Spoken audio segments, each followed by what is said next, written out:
नमस्कार, मधुशाच रेसिपीमध्ये तुम्हा सर्वांचे खूप खूप मनापासून स्वागत. तर आज आपण हिरव्या मुगाची भाजी बनवतोय किंवा तुम्ही हिरव्या मुगाची आमटीसुद्धा म्हणू शकता. तेही अगदी गावरान पद्धतीने आपण बनवतो. यामध्ये कुठलेही मसाले आपण वापरलेले नाही आहेत. तर मी ते एक छोटी वाटी मूग घेतलेले. ते मूग आपल्याला एक 4 ते 5 मिनिट चांगले भाजून घ्यायचे. जास्त भाजायचे नाही आहेत. नाही जर जास्त ते भाजले तर ते कडवट लागतात. त्यामुळे हलकेसे फक्त आपल्याला ते भाजून घ्यायचे. तुम्ही बघू शकता या पद्धतीने ते भाजूनसुद्धा झालेले आहेत. गॅस बंद करायचा आहे आणि मूग छान असे थंड करून घ्यायचे. मूग थंड झाले की ते मी एका कुकरमध्ये काढून घेतलेत.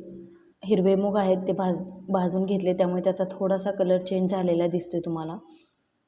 आता मूग शिजतील इतपत पाणी यामध्ये घालायचं आहे. मूग शिजण्यासाठी थोडं जास्तच पाणी लागतं, त्यामुळे साधारणतः 1.5 ते 2 ग्लास पाणी मी इथे वापरते. आता यामध्ये घालायचं 1 पाव चमचा हळद आणि 1 अर्धा चमचा तेल. तेल घातल्यामुळे काय होतं, जेव्हा कुकरच्या शिट्टी होतील तेव्हा कुकरमधून पाणी बाहेर येणार नाही, म्हणून तेल टाकायचं. मिक्स करून घ्यायचं आणि कुकरचं झाकण लावून आपल्याला याच्या मीडियम गॅसवरती 3 ते 4 शिट्ट्या करून घ्यायच्यात. हे मूग आपण भिजवून घेतलेले नाही आहेत, त्यामुळे शिजायला थोडासा वेळ लागतो. त्यामुळे 3 ते 4 शिट्ट्या करून घेणं गरजेचं आहे. कुकर होतो आहे आपला, तोपर्यंत आपण याचं वाटण करून घेऊया. 7 ते 8 हिरव्या मिरच्या मी मिक्सरच्या भांड्यामध्ये घेतल्यात.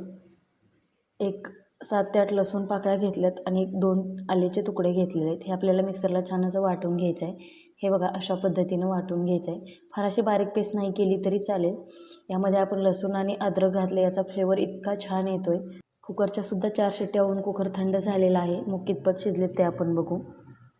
मस्त. हे बघा, किती पाणी ओतलं होतं तरी सगळं पाणी मुगामध्ये ॲब्झॉर्ब झालेलं आहे. तुम्ही बघू शकता, मूगसुद्धा छान असे शिजलेले आहेत.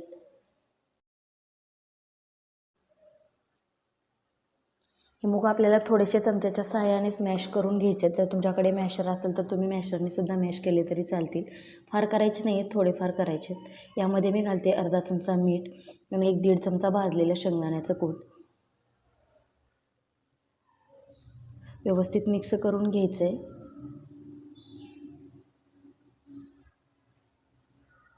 मस्त. इथे मी कढईमध्ये 2 चमचे तेल गरम करून घेतले. यामध्ये मी घालते 1 पाव चमचा मोहरी. मोहरी छान अशी तडतडली की यामध्ये घालते मी अर्धा चमचा जिरं. जिरंसुद्धा छान असं फुललं आहे. आता यामध्ये घालते मी लसूण आणि कोथिंबिरीचं वाटण. हे वाटण शक्यतो जास्त करून सोलापूर भागामध्ये वापरलं जातं. आणि आपण जे हिरवी मिरचीचं वाटण करून घेतलं होतं ते वाटण घालायचं. सगळं वाटण मी यामध्ये घालते. व्यवस्थित मिक्स करून घ्यायचं, जेणेकरून आपण जी हिरवी मिरची घातली त्याचा कच्चेपणा निघून जाईल इथपर्यंत आपल्याला ते तेलामध्ये परतून घ्यायचं आहे. मस्तच. आता यामध्ये मी घालते 1 छोटा अर्धा चमचा हळद आणि 1 चमचा धने पावडर. बाकीचे इतर कोणतेही मसाले यामध्ये वापरलेले नाही आहेत. फक्त हिरव्या मिरचीचं वाटण इथेच आपण वापरतो आहे. मसालासुद्धा आपला छान असा परतून झालेला आहे. यामध्ये आता शिजवून घेतलेले मूग घालायचे आहेत. छान असं मिक्स करून घ्यायचं आहे. मस्त. आणि आता यामध्ये आवश्यकतेनुसार आपण गरम पाणी घालून घेतो आहे. गरम पाणीच घालायचं. जर तुम्ही थंड पाणी घातलं तर भाजीची चव बदलू शकते.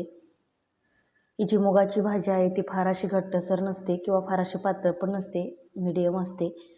यामध्ये घालायचं अर्धा चमचा मीठ. मगाशी पण आपण मीठ घातलं होतं, त्यामुळे मीठ जरा बघूनच घाला.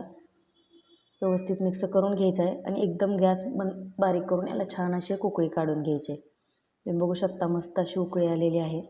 मला ही भाजी थोडीशी घट्ट वाटते, म्हणून मी अजून यामध्ये 1 अर्धा ग्लास पाणी ॲड करते. गरम पाणीच ॲड करते मी, थंड पाणी ओतायचं नाही आहे. मस्त. हे बघा, वरून बारीक चिरलेली कोथिंबीर. मिक्स करून घ्यायचे आणि अजून 5 मिनिट आपल्याला ही भाजी गॅसवरती शिजवून घ्यायची. घरामध्ये भाजीला काही नसेल किंवा रोज रोज त्याच भाज्या खाऊन जर कंटाळा आला असेल तरी हिरव्या मुगाची आमटी तुम्ही करून बघा. घरातील सगळ्यांना आवडेल. आणि तुम्हाला जर ही रेसिपी आवडली तर व्हिडिओला 1 लाईक नक्की करा. अशा छान छान रेसिपीजसाठी मधुशाच रेसिपीला सबस्क्राईब करा आणि सोबत बेल आयकॉनसुद्धा प्रेस करा. तुम्ही आज वेळात वेळ काढून ही रेसिपी बघितली त्याबद्दल खरंच मनापासून धन्यवाद. आणि पुन्हा भेटूया अशाच एका छानशा रेसिपीबरोबर.